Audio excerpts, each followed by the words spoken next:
Ladies and gentlemen, welcome back to the channel, episode number 16. I am Andy, this is Aidan, and we are back pretending to know about football.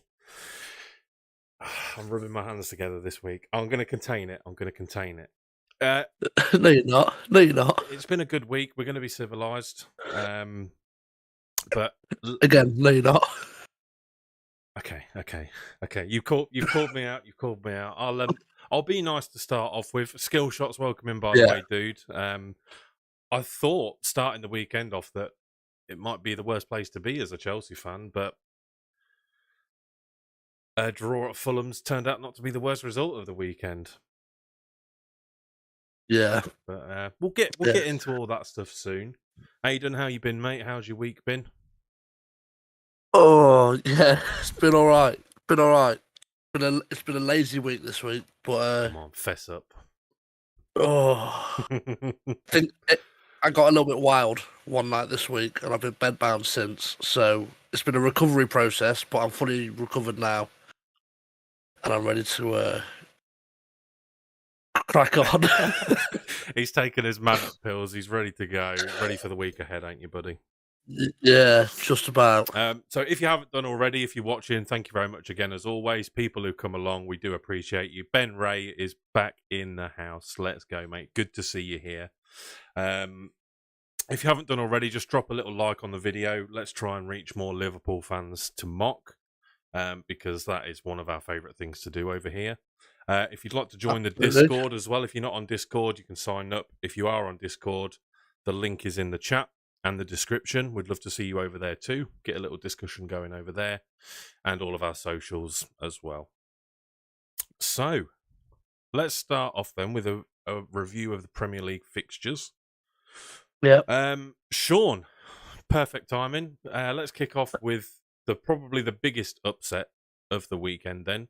Everton losing to Arsenal. We had between us a couple of stinkers, didn't we, Aidan, on our predictions last week? Yeah, quite big ones. So we'll get on to the one that hurts you the most shortly, but you had a little thing or two to say about Sean Dyche last week. Yeah. Are you surprised I know hindsight is a wonderful thing, but are you surprised that Sean Dyche managed to get a result still, or? Yeah, I'm still surprised, but I think it's that whole new manager effect that people get. Like we had it with Gerrard, so I'm not getting too carried away because look how that turned out. So yeah. I think I was looking to get a little result here. Obviously, it's a massive 3 points for Everton, and it's quite a big loss for Arsenal. But I still stick by my guns that I can't see them doing much more else after this. I really can't. No, that's fair. But I may be wrong, but we'll see. Time will tell. Yeah, I completely understand that, mate. I think from the people that I've spoken to that are Arsenal fans, they just said it was a bit of a toothless performance from Arsenal, which you can't be dominant every single game. You're going to have these games, and it just so happened to coincide with, like you say, new manager, Goodison Park. The fans are going to be absolutely riled and up for it. So I think Arsenal will be pleased in the fact that around them, results didn't go the way of City, Newcastle, United. Obviously, we got the results, but I don't know if Arsenal fans are too worried about us now. But you've got to think how different. This is how crazy things can be, and I love to think of things like this.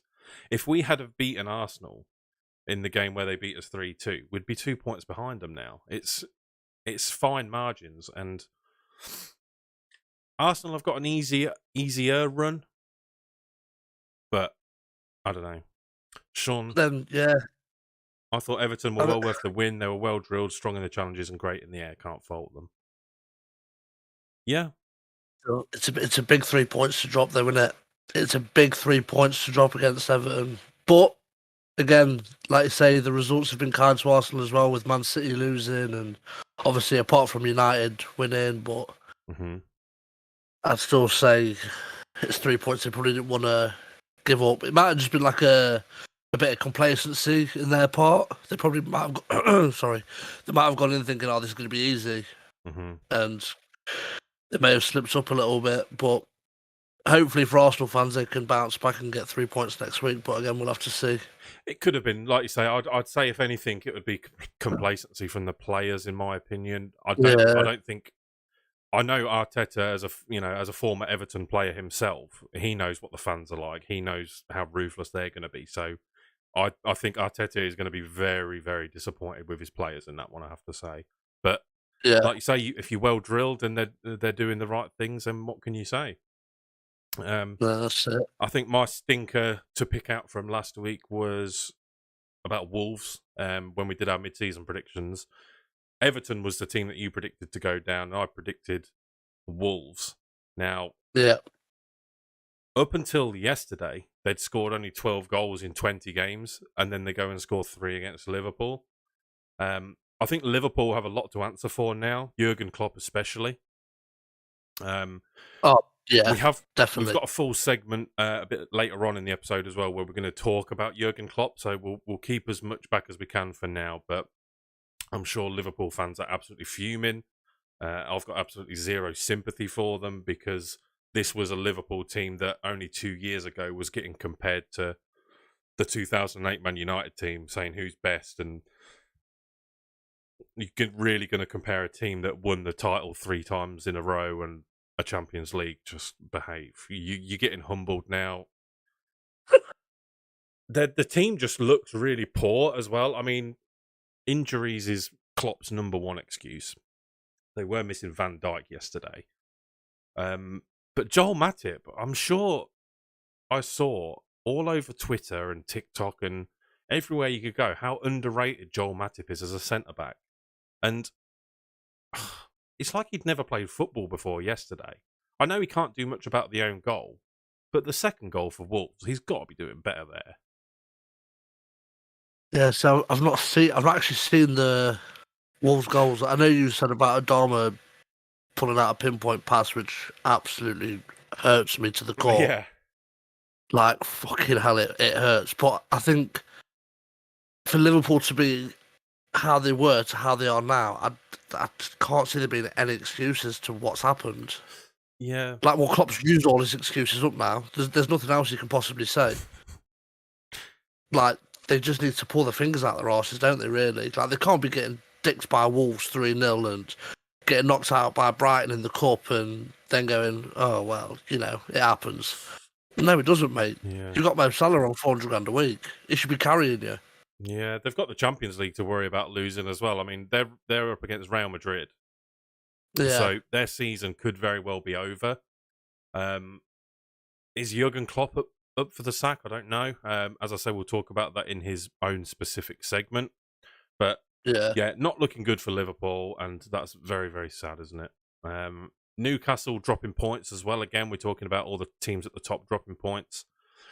And Man City losing to Spurs today. Now, either team winning was never going to be a good result from a United perspective. But I'm happier that it was Tottenham. Sean saying there was a good bit from Jamie Carragher on Sky Sports. They've signed one first-team central midfielder in 4 years in Thiago. Crazy to think they haven't signed one in the summer or January. That is a good point. They're playing that... what's his name? I don't know how you pronounce it. Is it Bajetic or something like that? He seems to be getting featured young quite lad. a lot. Yeah, Stefan Bajetic.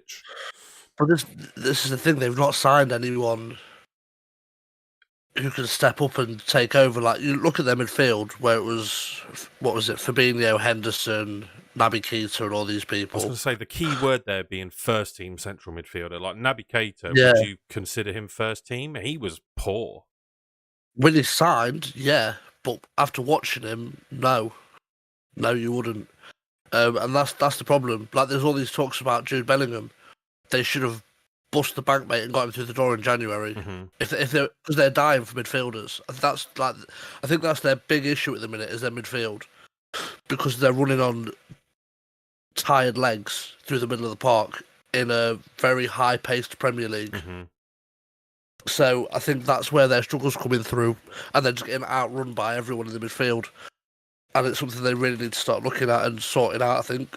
Yeah, it's very, very important in a season that seems to be very dominantly focused on strikers and attackers. Like you say, the midfield, it's the heart of everything. It's the engine room. It can completely change a game at times. And like you say, if they're just going to be relying on Fabinho and Henderson at all times, they're knackered. They're going to be in trouble. Yeah, Keita cost them 70 mil as well. Wasn't that like a rising fee of some sort as well? Yeah, I think it was something like 20, 28 or something up front, and then just installments of a certain amount, and then after so many appearances and whatever else. Yeah. And if they win titles, then they'll pay him this much. But 70 million for Naby Keita is a hell of a lot of money. And like you say, that midfield does need reassuring. They've brought in Darwin, Gakpo more recently, the absolute flop. He's been woeful.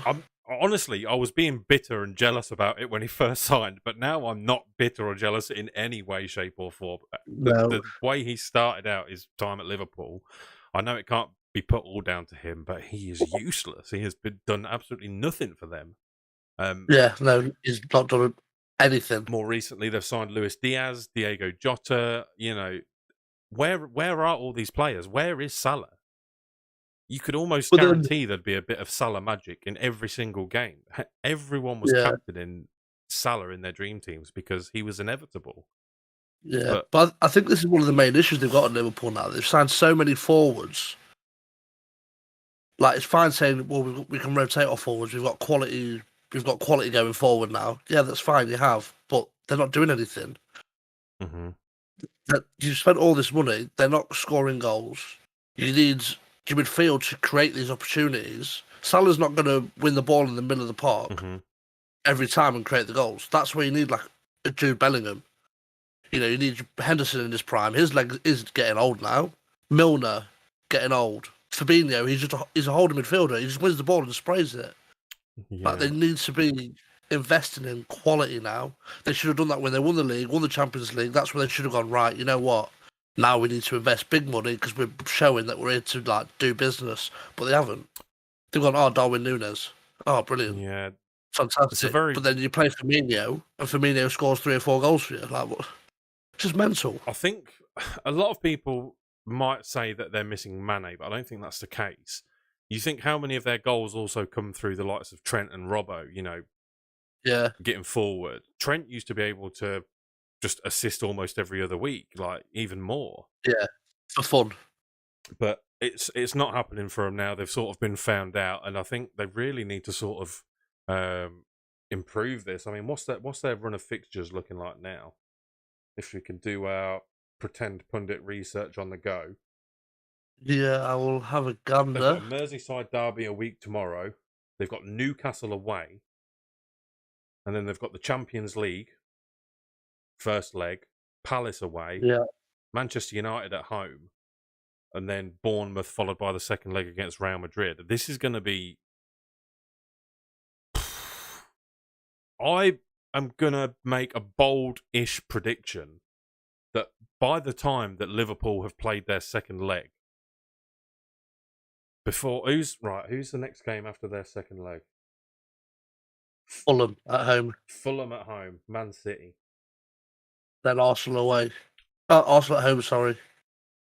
I think it's not beyond the realms of possibility that Jurgen Klopp could be sacked before Liverpool play Fulham after the Champions League's done. I don't think that's impossible. Yeah, I can't see them sacking him. They're going to be out of the Champions League. Yeah, they'll be out of the Champions League, but I just can't see it. I don't know why. I've just got this feeling that they won't sack him. They'll give him the whole season. They'll finish when they finish. They'll do what they'll do. And they'll go, right, okay, you've got another year. We're going to give you this money. In the summer, this is where we need to sign. Like, if Klopp signs anything other than a central midfielder this window in the summer, then before the season even starts, then they just need to sack him. But you've got to think they're selling the club.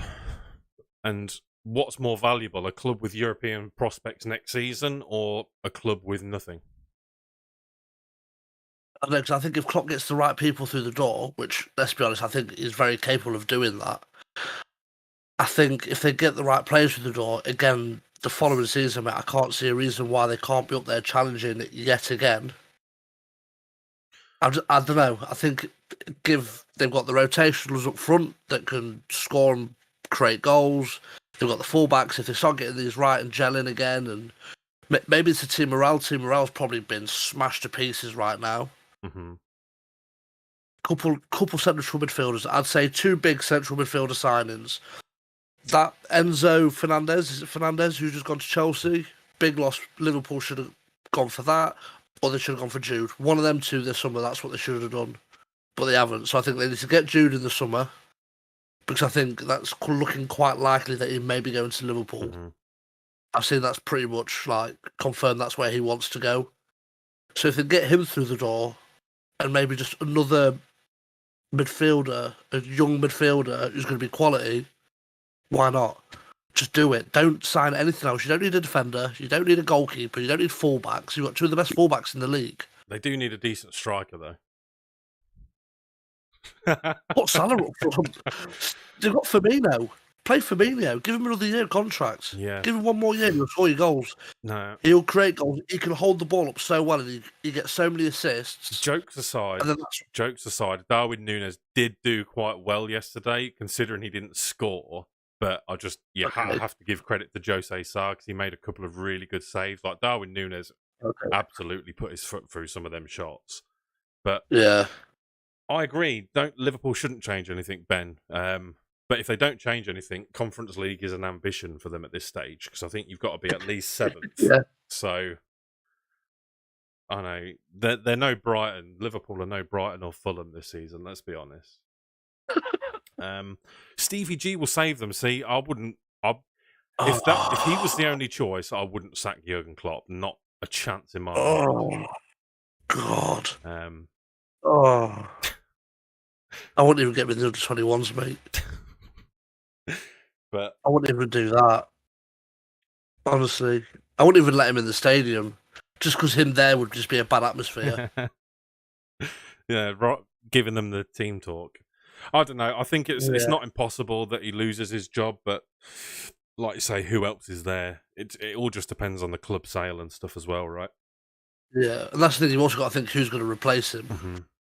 Mm-hmm. Like, who are they going to get in to replace him? So we can move on nicely while we're on the subject of these onto transfers. So the transfer window is obviously now shut. Yeah. Transfer window review. So just a quick sort of insight from your perspective as a Villa fan. How would you rate your transfer window? Are you happy at the end of it, or are you disappointed, or what? What's your thoughts? Who did we get into the door? I wouldn't say I was disappointed. I definitely wouldn't say disappointed is the word I'd use. Mm-hmm. I'd have liked to have seen maybe 1 or 2 more names come in. Obviously, with all the talks that we had, like this Guendouzi, mate, that was going on from even before the window opened. Yeah. So I thought this was going to be a done deal, and then to see it never happen, that was a bit shitty. But again, he could be one that comes in the summer, like, because the talks could still be going on now, and you never know, it could come through later on. But Marino, I'm quite happy with. Who else did we bring in? We brought in Marino, Duran. I think that was it. I think it was just Marino and Duran, I think. Yeah. And Marino looks pretty good so far. He does look pretty good. He's not starting. He seems to still be starting Luca Dean for some reason, even though he's said he wants rid of him, so I don't really know what's going on there. Not necessarily just the ins, but the outs as well. I mean, yeah. When I had a quick look through, it seems like you've lost quite a lot of players, a few injuries. Yeah. And you might be quite thin. Is that worrying at all? No, so I think a lot of the players who we've got rid of are like the dead wood, like the people who just don't play. Like you look at like Louis Barry and all the loans. Majority of the loans, Unai Emery's come in and gone, right, you're no good being on loan there. So he's pulled Louis Barry back from where he was and sent him out to Salford because he's probably going to get more game time in the position he wants him to play in. So all these little loans, that's what that is. Nakamba, for me, that's a big loss because I love Nakamba. I think if Kamara gets injured, then we're left with Dendoncker in that role. If anything happens to him, then we need the Nakamba in there, but he's gone out. So, which is a weird one as well to Luton Town, I believe. Mm-hmm. Cameron Archer, probably a big one for us to lose because we haven't got many options up front. But overall, I think he's done good business in a sense. But I'd have just liked to have seen a few more come in. I see. Oh, that's who we've got back, Bertrand Traore from loan, which I'm very excited about because I liked Bertrand Traore. I thought he did really well for us when he first signed, and I think he's very capable of doing the job for us. If we can get him and Leon Bailey on the wings, and Ollie Watkins up front, or that John Duran, and we get them playing, our counter attacks, mate, will be lethal. Fucking lethal, mate. So that's what I'm excited to see, but it's whether he's going to play that, which I don't think he will. So, yeah. I'm not going to clip it up. I remember last week when you said Leicester, you was going to cause them havoc. Don't want to talk about it. Fucking fuming about that. No, that was such an emotional roller coaster. One last question on Villa then. Do you think that the squad has been left thin-ish? And I don't mean this as a banter or anything like that, but because you're not really competing as such in trophies or anything, do you think it's better to just sort of stick with who you've got, get a system, and then maybe a big summer blowout? Or do you think it's just going to be, I don't know. I think in a sense we are probably left a little bit thin. Do you know what I mean? Like you look at some of the areas, whereas now we've got the two left backs, but one of them he said he doesn't even want there. We've got one right back. That's no good to us. That means having to play Ezri Konsa right back or Ashley Young, which to be fair, Ashley Young has done a great job for us. But again, when we're pushing on and we keep a lot of people talking, like all the Villa fans now, they're saying, "Oh, Europe, we're only 3, 4, 5 points away from it." Like Europa League or whatever. Mm-hmm. We need to have that depth in the squad. I think our middle three, not too concerned about. We've still got plenty of players who can play there. Wingers, again, probably not so bad now. Coutinho can play the wing, Buendia can, even though they're both not natural wingers. Strikers, we've got Watkins and Duran. Duran is even come out when he signed him and said Duran's not going into the first team. So I don't really know why he spent all this money on him. So I'm a little bit concerned about that. I don't really know what's going on there. And then centre backs. Maybe a bit of impact off the bench, maybe for Duran. Yeah, maybe, but then that's not what we need. Although, to be fair, Ollie Watkins has scored since Ings has left. He scored 2 and 2, so we can't. He's scoring, so that's a positive. But we need someone who's going to be a prolific goal scorer. And centre backs, I'm not concerned about. One position I do want is a fucking backup keeper. Because if anything happens to Martinez, mate, I'm petrified when we have to put fucking Olsen in goal. He scares the living shit out of me when he's in between them two sticks. I want him gone as soon as possible. Get another keeper in. Even if it's a young lad who's meant to be like this up-and-coming world-class keeper, get him in. I have more confidence in him than I do Olsen. And then centre-backs are just whatever. We've got Big Tyro and Mings, so we don't need anything. That's fair, mate. I mean, I don't think Robin Olsen is the best. Sean says good for Villa to renew the contract of Douglas Luiz. Yeah, you said that he's been a little bit off since coming back from injury, but you've always spoken highly of him, so that's probably a good one. I'm a big fan of Dougie. Like, in the summer, obviously, there was a lot of talks of him going to Arsenal because Arsenal made them 2 bids, and he did come out and say, look, I want to leave. And I think the board turned around and like Gerrard and Johan Lang and everyone said to him, like, that's fine, you can go, but they need to meet this valuation of you, which I think was 35 million. And they only offered 30, so Villa was like, no, not happening. And he was like, you know what, that's fine. Like, I get it. Yeah. And then a couple of months in, they probably sat down with him and gone, look, we really want you here, blah, blah, blah. Can we offer you this contract? And he's gone, yeah, you know what, I'll sign a deal. And he loves it at the club, but I think he wants that Champions League football, and you can't blame him. So I think part of his new contract now will be to get his valuation higher, so we get more money for him. Because obviously we've seen interest. Like Arsenal now, they could sit there and go, we still want Dougie, but now they're gonna have to go, shit, we've got to pay 40, 50 million for him. And Villa will go, yeah, you do. They'll pay for it, and they go, right, it's in a bit, mate. Yeah, and we'll replace. But ideally, I'd like to see us keep him because I think he is in quality, and him and Kamara seem to form this little partnership in the middle, which seems to be going quite nicely. Apart from at the weekend, there was a few mistakes in there. So at least it's not as bad as Wout Faes or whatever his name is. How did he get on? Did he not score a goal for you?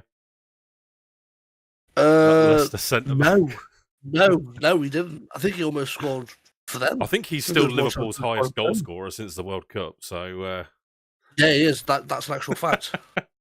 That is an actual fact. I see it before the game, but I was before it was a couple of weeks ago, I think. But I didn't know if that was still true. But that's tragic. Yeah, I don't know. Sean would probably be able to tell us what he thinks is Douglas Luiz. Were they after Douglas Luiz before they got another target? Because I know that they wanted Lisandro Martinez at the same time as we did, but he obviously made the sensible choice. Who would Aiden realistically sign in the summer, though, Sean says? That's a good one. If you could get any one singular signing in the summer. It's one singular signing in the summer. One singular signing.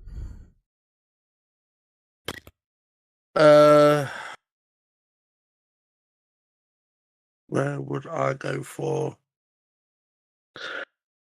Oh, okay. You don't have to say Rashford, but if you're thinking it. Nah, he'd be too busy keeping the bench warm for me, mate. Ollie Watkins clear. Yeah. Who would I have? See, it'd be between. Oh, that's a really hard question, you know. Because would I'm trying to think of depth and everything. So would I go for like a backup right back, a backup keeper, a winger? I'd probably go for, if we could sign anyone, I'd probably go for. Fucking hell.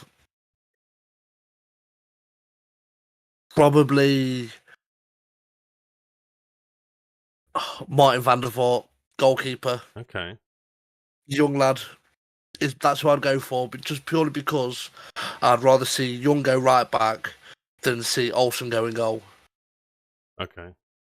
Martin van der Voort. So, that's what I'd go for. So defensively prioritising there, that's interesting. Yeah, yeah. Anyone in the chat, let us know about your clubs. If you can have any one target in the summer, tell us your club and tell us who your signing would be. A couple of things about the transfer window. I mean, from a United perspective, I never get my hopes up when it comes to January anyway. I thought our business was done with Butland and Weghorst. But then obviously with Eriksen's injury, we was kind of forced into going into the market. And I tell you what, I don't think we've done that bad. I think Sabitza's probably going to turn out to be our signing of the window. And did that ever go through? I never saw. Is that confirmed? What, Sabitzer? Yeah, he played. He played yesterday. Oh shit! I didn't even realise it went through in the end. Yeah, it went. Oh my god, that's not a bad bit of business, to be fair. But honestly, by the time I'd heard the rumor that Man United were looking at him, there was a video on Twitter of him getting on the plane in Munich. Like, he's just not getting minutes in Bayern Munich, and it's crazy. No. He came on. He looked brilliant for the time he came on, honestly. And I don't know. I just think I couldn't think of another player that's more similar to Eriksen in the way he plays. Yeah, I was going to say he's a perfect replacement for Eriksen after he's had this injury. So that's a solid bit of business from United, to be fair. Sean, I swear to God, right? If he says the word electric anymore, I'm going to... Hang on, I forgot this. This is yours. I've had a bet on with Sean, right? Because ever since I said Weghorst was electric, I wish I had £1 for every time Sean said electric since I said that, right? And we made a bet, and I said that if Weghorst scores 10 or more goals this season, he can never use that word ever again. And what, he can't use the word electric again? Yeah, but if Weghorst doesn't, I've got to do a personal apology to Sean on TikTok. I think that's fair. He's on 1 so far. Okay. He should have scored against Palace at the weekend, though, I tell you. He headed a shot on target, and Guaita, one of the best underrated goalkeepers, flapped his arms and somehow saved it. What do you think to Weghorst then? After seeing him after a couple of games, give us your rundown of what you think of him so far. Obviously, he's electric. But no, I just think he offers us something different. But unfortunately, here's the problem that we have. Our 2 strikers at first pick would be Martial and then Weghorst. 2 completely different styles. Yeah. Martial is injured again, which I'm in disbelief. He should be playing. I would rather have Martial at the minute, and that's saying something. Like Martial can play well, and in this system, when you've got Garnacho started one side, Rashford started on the other, Martial in the middle, he is doing well this season, but he just can't stay fit, and I don't know why. I think we need to just get rid of Martial and move on, but we need someone of his profile. Weghorst is the option because he's the only other striker. I think it depends who we play. He doesn't do well against teams that sit deep. Like he needs to be the sort of starting point of the counter attack. So he sits sort of in the middle. He'll receive the ball to his feet with his back to goal, and then he'll be able to hold off the defenders whilst people run to either side, and then he can just sort of spay it out to the side, but he just can't run into the box. So no, I know what you mean. I don't know. I think he will score goals. He's getting shots on target every game. He's not really getting help with crosses. I noticed that in what was our last game before Palace? What game was it? I watched Forest. Was it Forest? It might have been the Forest game. I can't remember, but there was one game I did send a tweet out on the Pundits Twitter, and I was just in disbelief because all I said was, I can't believe it took us to sign a 6'6" striker for Luke Shaw to forget how to cross. Yeah, honestly, unbelievable. You think you look at the crosses that's being delivered in by the likes of Ericsson. Dallow's obviously out at the minute, but Dallow and Shaw, everyone was getting balls in the box perfect. And now we've got the perfect person to deliver the crosses to, and he's not seeing hardly any of them. It's typical, though, isn't it? But it is just typical. Yeah, I think goals will come. He is going to be playing probably every game now. It's going to be hard to say. I still believe he'll be good for the 10 goals, just purely with the amount of games we've got. We've got 7 more games left in February. Jesus. It's worrying, and I'm going to get my excuses in now before we lose the Carabao Cup final to Newcastle. Yeah. They've got 3 games in Feb. We've got 7, right? And the Carabao Cup final's on a Sunday, right? Which of these two teams is playing Barcelona on the Thursday beforehand? Because it ain't Newcastle. Just saying. I don't think Jurgen Klopp's joined the pretend pundits. Oh yeah, excuses. Yeah, I've got more excuses than Klopp. Don't you worry.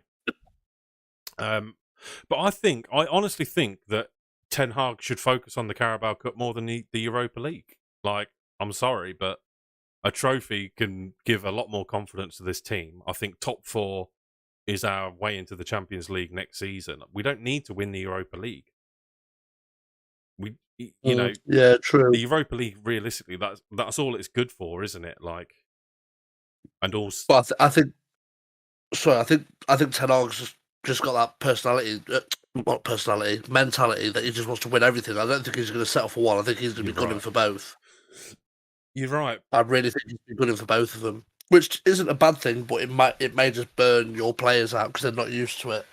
Obviously, with the past couple of years of their football that they've been getting, all these fucking games is going to take the toll on them.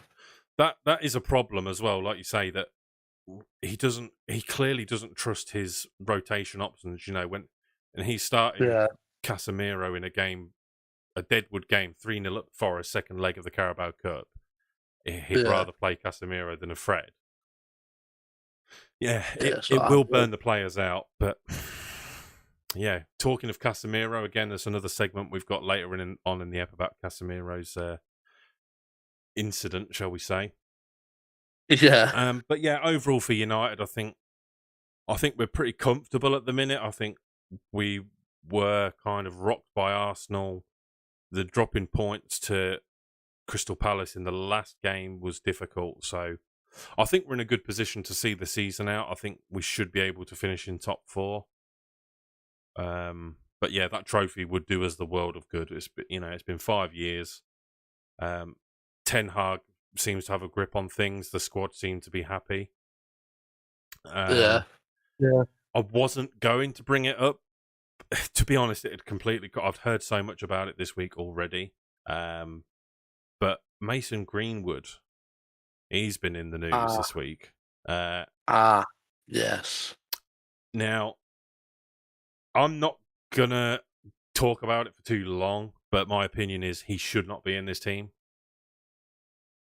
For two reasons. One, charges were dropped. Doesn't equal innocent. It just means the charges were dropped. I'm not going to talk about the rumours, but just put the whole thing into perspective, right? In November, the Crown Prosecution Service says we've got enough evidence to charge him. And now it's February. They've said a key witness isn't willing to give evidence, and we have no chance of conviction. So that's it. So do with that information what you like. He shouldn't play. You know, it's very, very, very, very sad from the perspective of football that he was such a generational looking young talent, but that doesn't matter in the grand scheme of everything. Like, you're gone, mate. The squad are doing fine without you. Can you see him playing football again? Do you think anyone would take him? Oh yeah, of course he will. I mean, there's been plenty of players who have done it before. He'll play, but he won't be at United.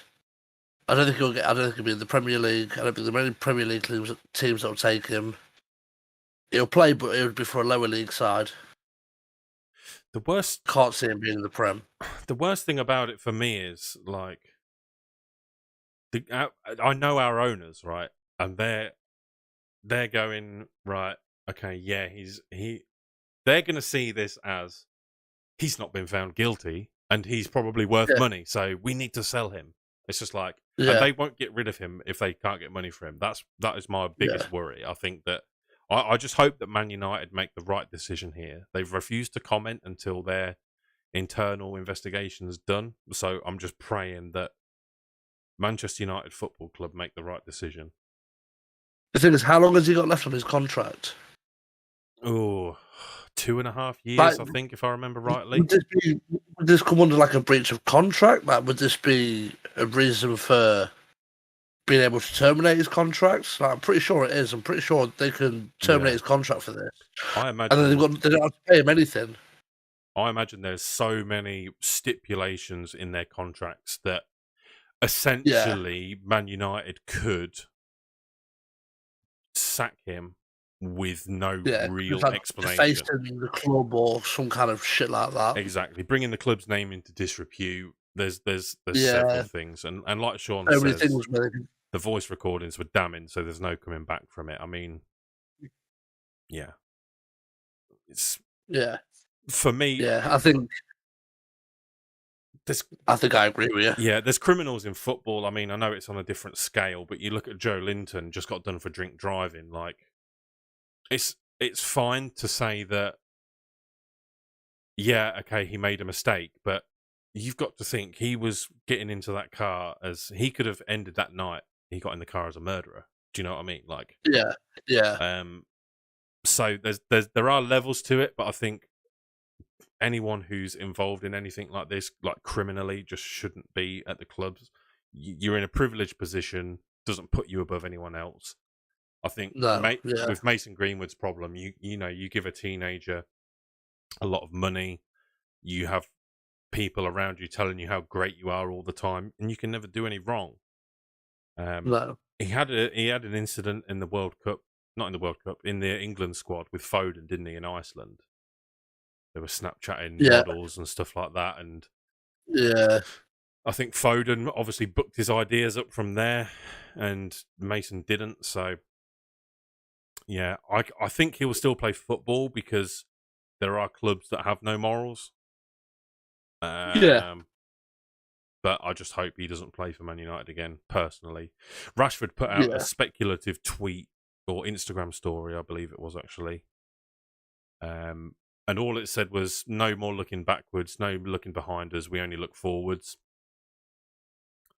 I think that was an ode to that. Twitter's very hard to believe what you read on there, but apparently there's a split amongst the staff, but it's very wholly considered amongst the playing team that they don't want him back. Yeah, well, I think it's rightly so. Like, why should he? Why should he come back and just jump straight back in? Don't get me wrong, unreal footballer. Like, there's no denying that. He's a talented young lad, but he's made some real big fucking mistakes, and he doesn't deserve to be wearing a United top. He doesn't deserve to be playing professional football. Like, it's that easy. 100%. Yeah.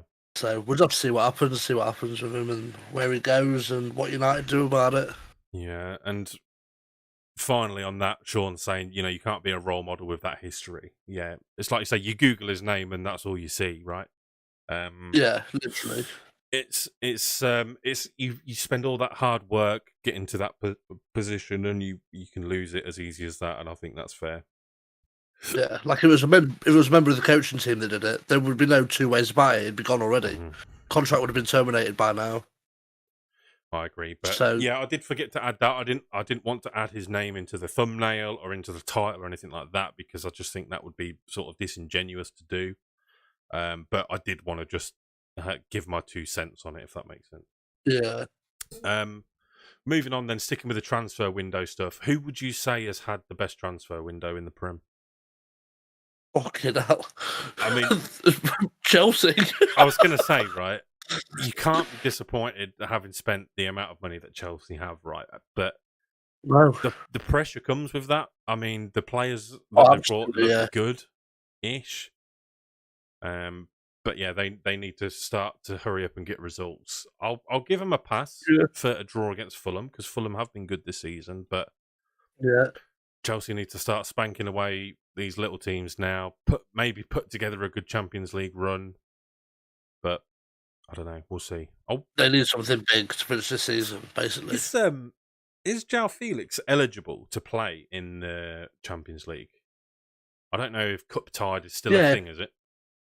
Oh. And I don't know whether that's just domestically or not either. To be honest, mate, they want that many players probably in this position now. It don't really matter, does it? No, true, but I think he could. I think he could make a difference. Felix, I honestly do. Yeah, he's quality. He's an unreal little player. It's a hell of a signing, but I don't know if he is. I don't know. I wonder whether Arsenal would be happy with their transfer window. I feel like they missed out on a couple of players. Jorginho, I thought, was a very, very strange signing. What was he, 12 million, wasn't he? Yeah, I just don't feel like... I know he probably doesn't, but I don't feel like he gets in over Xhaka or Partey, Odegaard. No, I think all that was, mate, again, was just depth. I don't think they've promised Jorginho a first-team place. Like, I don't think they've gone, you are going to be starting every game. Yeah. Because they can't, because their middle three's been so good. You know what I mean? Odegaard, Xhaka, Partey. Like, they can't really just drop them for Jorginho. Yeah, but I think you're right. To add depth to the squad, I think Jorginho's a hell of a signing in that sense. Yeah, because I know Lokonga went out. I say I know Lokonga went out on loan because he played against us on Saturday. And then you've got Pablo Vieira as well. I don't know if he's still around. Vieira, yeah, they signed him in the summer, didn't they? From Porto, was it? Or Sporting? The young lad? An underwhelming window, Sean says. 3 backup signings. Yeah, I mean, Trossard seems an okay signing. I've got, no issues with that. But like you say, a backup. In the summer. Was he a right? No, what was he? The Polish centre-back. Centre-back, that's right. Yeah, but that's what I mean. Like, I think what the Arsenal fans need to look at now is, like, you're finally getting that depth, which is what you've not had for so many years, and which is why you've been struggling for so long. You've now got a manager who's sitting there willing to go, like, we want quality in every position. Like, Trossard is an unreal backup signing. He'd be first team for us. I don't know why Villa didn't go in for a first team. I'd love to have him. So I think you boys have done quite well in the sense that now you're finally building a squad. To have Jorginho for 12 million as a rotational centre midfielder, mate, is quality. Trossard was, 26, and then that centre-back was 20. In today's market, mate, that's nothing. It's like you say about Liverpool needing extra depth in the midfield. They could do with a Jorginho. Yeah. So They're crying for Jorginho. That's what Thiago was when he signed. Thiago was just a rotational player. He was never going to be a first teamer. What was he, 33, 34 when he signed? mhm. Like, he didn't come in to be a first team player. He came in to rotate and keep the legs fresh. But obviously, he can't rotate for everyone. Otherwise, he just becomes that first team player. And then you're playing 30 plus year olds in centre midfield. I mean, Like I say, you can't do that in this league. Arsenal are doing quite well for not having, apart from obviously Jesus, but they're doing well for not having injuries at the moment. So Yeah. they've got that on their side. But it's like you say, backup signings in January is normally quite typical of clubs. I saw something about Yeah. Chelsea spending, saying with the amount they spent, they could have had 285 Matomas for the same That's just mental. for the same amount of money they've That's spent. fucking mental.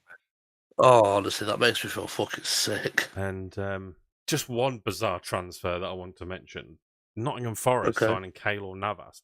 To me, just seeing that on the news was just absolutely mental to me. Right, Nottingham Forest, right, because everyone sat there and gone on about Chelsea signed all these players and all these. Nottingham Forest have signed 30 players this year.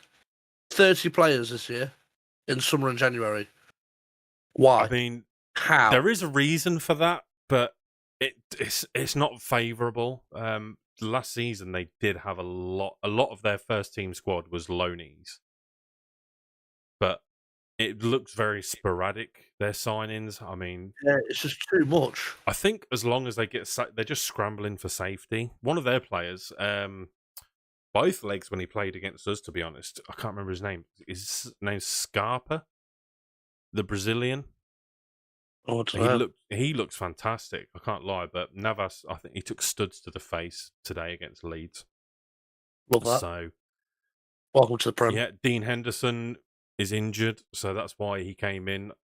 And they got Andre Ayew as well as an emergency signing. It's just so baffling what they're doing at Forest, but I think success for them will just be being in the Premier League at the start of next season. Would you agree? 100%. That's all they've been fighting for from the start. And to be fair, what are they? They've climbed a few places now, aren't they? I think they're 13th, 12th, 13th now. Yeah, somewhere around there. I think They're they can. not doing bad. I think they can be happy with where they are for now. Certainly. Yeah, definitely. Right, moving on then to what was once hailed as, or should I say, who was once hailed as one of the Premier League's best managers. Jurgen Klopp. I'll just throw my 2 pence about Jurgen Klopp in very quickly. Jurgen Klopp he's always been one of the managers that it took him a long time to win stuff, and when he started to win, it must have been unbelievable to be a Liverpool fan. You know, you're competing in the Champions League, you're winning the Premier League, you know, you're finishing second in the Premier League only to Man City, who have been absolutely incredible. So you must be absolutely filled with confidence, right? But Jurgen Klopp as a manager, when Liverpool are winning, I hate to say it, he's likable. You know, he's really enjoyable, he's funny, he comes out with quips, you know, he just has this sort of aura about him that's hilarious. He's almost like a little bit modest as well. Yeah. To a degree. Like when they're winning, he's like a bit modest about it, he stays humble. And hugs his players. But when they're losing, he is probably the most unbearable prick. I would hate to be a journalist having to interview Jurgen Klopp after he's lost the game. I'll just think, what a wanker you are. Like, I would not be able to do it. I wouldn't be able to. Because he comes out with the worst excuses ever. Like we were saying earlier, add this to the tally of bullshit that he said, that Wolves won 3-0. And he was like, well, I don't count the third goal because it was the only time that they was in our half, you know, during the second 45 minutes.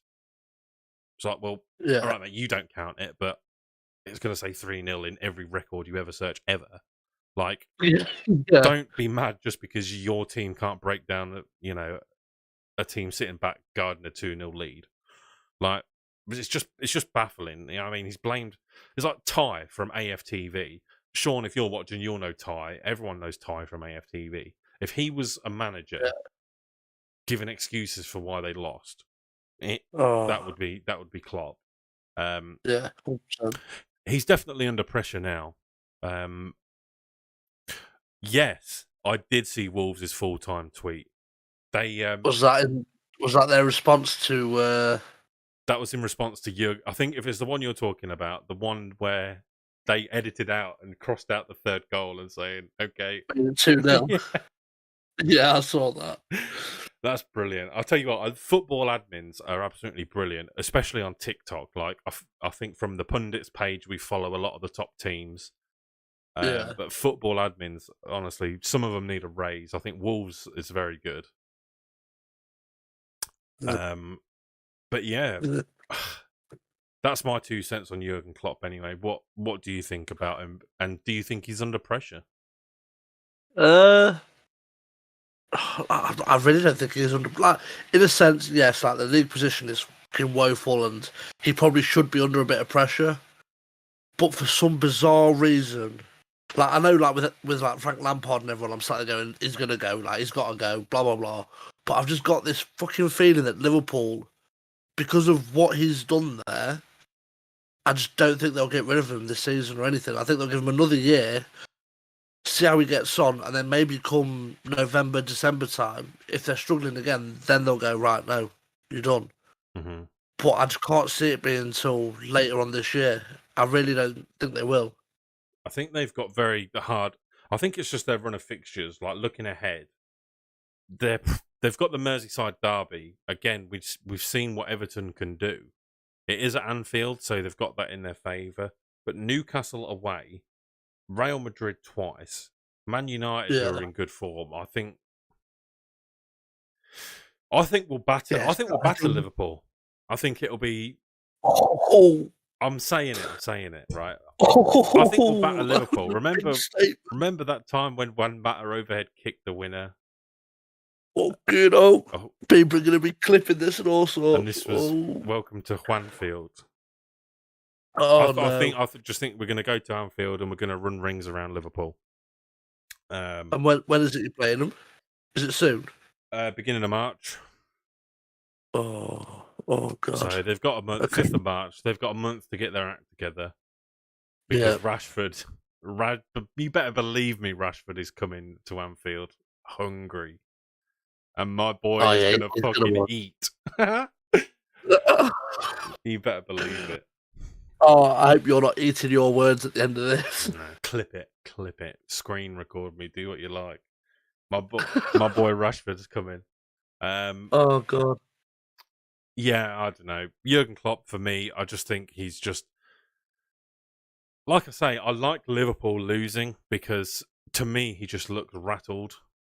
I'll be reminding you of the words, batter them.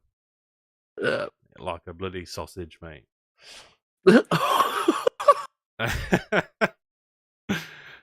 I'm ready for it. I'm ready for it. So am I now. You know, I've lost my train of thought, but yeah, Jurgen Klopp again, just unbearable when he loses. If I see him gone, I'll be happy because I know he's a good manager. But it's like you say, he probably needs help with his signings. Yeah, I think a couple of signings, man. I think they'll be back to exactly how they was, and it'll be a case of there'll be Arsenal, United, City, Liverpool up there once again. Tottenham, I don't even want to talk about Tottenham because they're just fucking boring now. They won't be up there. But yeah, I think Liverpool, a couple more signings, mate. Sort that midfield out, strengthen it up, Klopp will keep his job, and then they'll be up there in the top 4 again. Yeah, I mean, I didn't want to say it, but as much as we call Tottenham bottlers, they're putting a run of results together. I mean, nothing exciting. Preston, you expect them to beating Man City at home and Fulham away.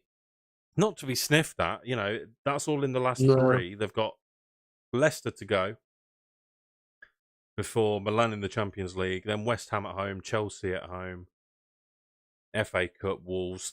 They could put a few results together. They could put the pressure on Newcastle for that 4th spot, and even United if we happen to drop more points. But they're going to be the fuckers as Newcastle. They're going to be the little shits. Yeah. They're the ones that are concerning me a little bit. all this fucking money they've got, and then Eddie Howe, like a cocktail for fucking beautiful success, isn't it? Yeah, Ben, I hope I'm right as well, mate. I love beating Liverpool, regardless of the circumstances. I'm not worried about them catching us up in the league in the slightest, but even if they'd won the league by 20 points already and we were getting relegated that season, Yeah. we want to beat Liverpool regardless, right? Yeah. So, Jurgen Klopp. I like him. Apart from when they lose. Like, I've always liked Jurgen, but then I've never really had an issue with like Liverpool. Obviously, I'm a Villa fan. It doesn't really faze me about Liverpool. I just think it, like, I love it when Liverpool lose, right? And that's just what comes with the package. But I want to think, like, if that's my manager, are you not embarrassed of what he's saying? Do you know what I mean? Yeah. That's the side I see it from. Like, I have no empathy or sympathy or whatever Liverpool fans think. But yeah, no, in that sense, I fully agree, because the excuses are just fucking boring. Like every week when they lose, it's just like, come on, mate, like fucking hell, just own it now. Like the last time just we own beat it. Liverpool, Right, yeah, we have fucked up. Exactly, own it. Yeah. Like when we lost to Brentford 4-0, Ten Hag come out and said, "This can't happen again. Things need to change." And what was our next game? Liverpool. And what did we do? Fuck them up. Honestly, he didn't go, this is going to turn into a montage of you just fucking going nuts at Liverpool. Yeah, he didn't go, "Oh, well, we come to Brentford and the thing is, my phone was set to vibrate on a different pattern to what I usually have, and there was snow." He didn't just come out with bullshit. He, like you said, he owned the mistake, went on the training ground, changed the players around, changed what he had to, and he's just been winning ever since. Yeah. Yeah, which is what you got to do. Fucking hell, Jesus Christ. You've got to sit there and own your fuck up. Like, you can't sit here and just point the blame on the grass being 34 millimeters too long, or fucking, I don't know, the wind was 1 mile an hour too fast coming from the north stand. Shut the fuck up. You lost, mate. That's all right. So Ten Hag, take note. If we lose to Newcastle in the Carabao Cup final, just say that their goals don't count because their kits have black and white stripes. Yeah, he thought it was the ref. He thought it was someone working at Foot Locker, so he asked him for these in a size 12. Yeah, fucking size 12. What football? Oh, Weghorst. He's definitely size 12, isn't he? He definitely is. Yeah. 100%. What, his shoes are we still talking about, or? We'll talk about that after the podcast. I've got picks. Last thing on the agenda should only be a quick one, to be honest. The Casemiro incident, right? Now, we've seen a lot of soft red cards before, but this is the softest of them all, right? Casemiro was just trying to give Will Hughes a hug with his hands on his neck, right? I think his collar was messed up, so he was trying to tidy it up. I don't know what was going on, but no. Casemiro, definitely a red card. Yeah. Against Crystal Palace, again, I don't know why Crystal Palace have cursed Casemiro, but he got his 5th yellow card against Palace, which meant he was out of the Arsenal game. He's got his first ever straight red in his career, which is mental. Oh, shit. Is it really? So he's had red cards before, but they're like 2 bookings. Yeah. The weird thing that was happening, and this is in the football social media space, is did you see how they acted with each other after the incident? No. So you can simply search Casemiro Will Hughes online, and you will see afterwards they just laughed at each other and smiling and hugged and everything. And then Casemiro, they went to do the VAR. Casemiro was about to get sent off, and Will Hughes was like putting his hands behind his ears to the crowd, like very subtly going, "Huh, huh." And I was just like, "You absolute knob!" Like that wasn't. You can't. I'm not defending Casemiro. You can't put 2 hands on a player like that and get away with it. But yeah, like this. Yeah, it was soft, and someone else did the same as well. It was Jordan Ayew, was it? Did exactly the same. Did something similar. I don't think if they'd have checked everyone in that incident, I think there would have been a lot more cards. But unfortunately, Cassie that got it. Yeah. Hello, Tom's. Welcome in, mate. Sean, it was a sweet feeling seeing Villa batter Liverpool. That was a horrible day because we lost 6-1 to Spurs. That hurt me. That was the best fucking day ever. Oh my god, I remember watching that. On that day, I remember. That's the thing is, it's one of them things. It's like, where were you when the Queen died?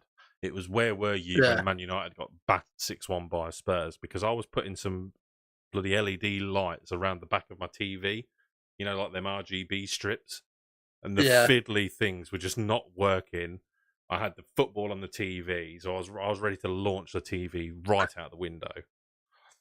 That was not my day. But then I saw Liverpool getting battered, and I was like, it could be worse. It could be worse, absolutely. Yeah, that was probably one of the best times I've ever watched a Villa play. That was.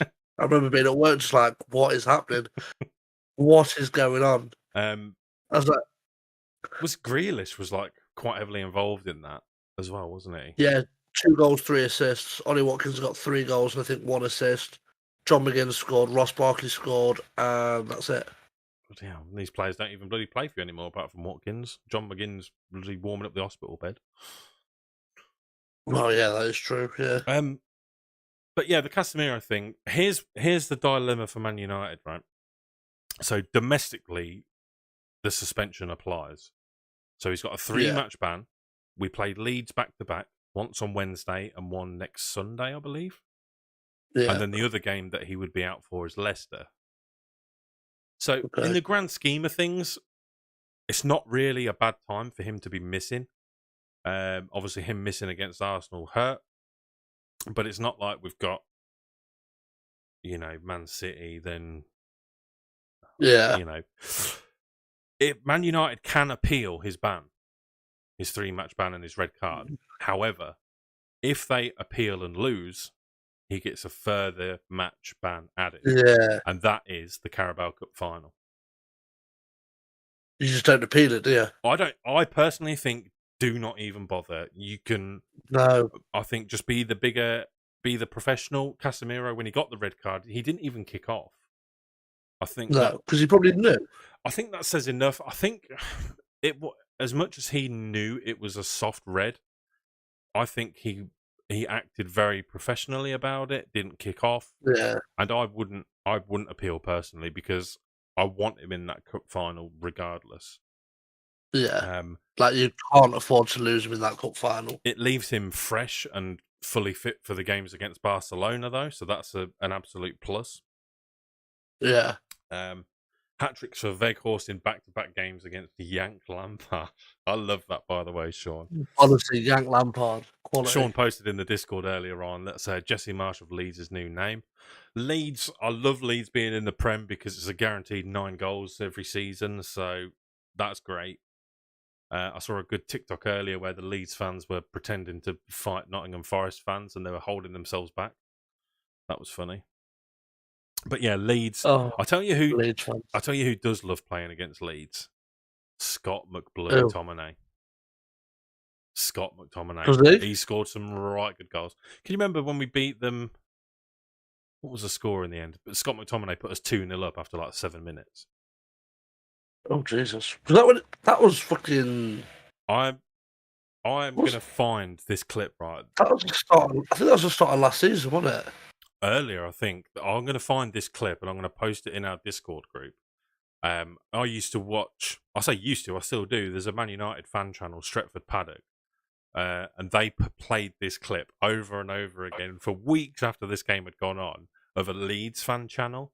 And this guy, right, they're all sat like similar layout to as we are now, but they've got all these squares, and they're watching the game. They're doing the watch along together. And this guy, when McTominay goes 1-0, he goes mental. When McTominay makes it 2-0, he went, "Oh my God, fuck off." And then he just shuts his camera off and he's gone for the watch along. He's absolutely lost it. And that's why I don't want to do watch alongs, because that would be me. But no, he loses it and it's bloody brilliant. I'm going to find it. If I don't post this, Sean, you're normally on it, mate. If I forget, remind me and I'll post it. Oh, fuck's sake. But yeah, another red card today. Did you see the other red card today in the for Romero? Romero, that was I didn't actually see the actual like what it was for, but I just saw that obviously he got sent off in the game. Yeah, I didn't see the first yellow, but the second yellow reminded me of the Casemiro one against Palace before when he got his second yellow. Okay. Big lunge. Probably didn't have to make the challenge, but he did. And that was that. Just got carried away and mistimed it. Yeah, that South American flair, you know, just the temper just like a fucking coming over. Jack Russell. Exactly. Literally just like a Jack Russell, mate. Yeah, that's it, mate. That's it. That's going to be it for episode 16, guys. So, yeah, thank you very much, as always, for coming along. Thanks for coming along to the earlier time as well. Yeah. What are we doing next week? Are we doing 9 o'clock next week as well? Yeah. 1 second. Yes, we are. 9 o'clock again next week. We'll, while we can, we'll try and get the episodes out as early as possible. I know that Sunday night, you know, back to work Monday and all that kind of stuff. So, as early as we can keep it, we can. Yeah. Next week we're going to have, I know, one segment that we do have guaranteed, and that's going to be looking at predictions for Champions League, European competitions. Obviously, we've got during the start of midweek next week, Champions Leagues are back, Europa League's back, Conference League, and all that's back. So we'll predict who we think is going to be the winners. Should be a little bit exciting. Maybe do a couple of score predictions. Oh yeah. Yeah, man. Sky's the limit. Again, keep your eye out on our TikTok. It's slowed down a bit the last couple of days, but we're going to try and get some more stuff out on there. Yeah, boy. If you haven't done so already, as I said at the start of the video, come over and join the Discord group. The link is in the description, or you can get the link in the description as well. Are we still doing the £1 bet thing? No, we both sort of missed the boat on that. Yeah. It started off like we was going to do well on it, but no, I think we're just parking that for now. I fucked it up on the first bet anyway. I think I put a £5 on that one thing by accident. But it won. Which absolutely ruined the whole thing. Yeah, it did win. But no, I'll because we wanted to put the videos and stuff for that on TikTok, but we might come back to it. We'll see. Yeah. Yeah. What was I going to say? Oh, yeah, there is another couple of TikTok ideas that we're going to try and put out there too. Yeah. So keep an eye out, guys. So if you want to join the Discord, again, it's in the description, or you can do !Discord in the chat. That will just give you the link straight away. If you're already in the Discord, invite your friends in. If you think they'll like football, like to have a chat about it. We've got a suggestion box in there, so if there's anything particularly you want us to see or to talk about on there, let us know. Aidan and myself, we're both in our own right Twitch streamers, trying our hardest. So if you like games, aside from what we do here on the Pretend Pundits, we've got our own Twitch channels and TikToks. Both of our links again in the description if you want to individually meet us. In the description, meet the Pundits. You've got Aidan over there and myself, of course. And indeed, yeah. So again, yeah, Sean, Tom's, Ben, Skills, everyone who's been in chatting today, appreciate you massively. We're up to 72 subscribers at last check, which was 10 up from last week, and we're just so grateful for everyone that comes and watches and supports what we do. You know, we love doing it, man. And yeah, apart from getting abuse on TikTok every now and again, it's great fun, and I'm really. I enjoy the abuse, though. For me, I enjoy the abuse. I thrive on it. There's a little sadistic part of me that does, but at the same time, you know, being told to take a piece of rope and go and find a tree isn't always the most fun. But well, yeah. But when you find out, you know, this guy's name and the name of the boxing academy that he represents, you know, he deleted his comment quite quickly. Yeah, they always do. Nerd. Right. Right. Don't forget to smash the likes, guys. Yeah. I see you all in here. Yeah. Hit that fucking like button, pissing about. Fuck's sake. You know it. I want to see the numbers going up. I'm watching it. Yeah, I'll tell you what, I'd say by the end of this month, if we can get to 100 subscribers, that would be absolutely massive. Oh yeah, it'd be huge. Turn the notifications on as well. We're sticking out some YouTube shorts, so if you want to get notifications of when they go out, again, notifications on. That'll give you a little ding ding whenever we post. And see you all in the next one. Take it easy, guys. Thank you.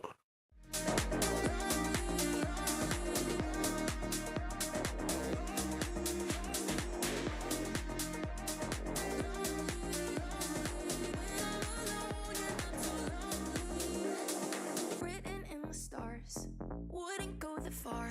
Ain't you real?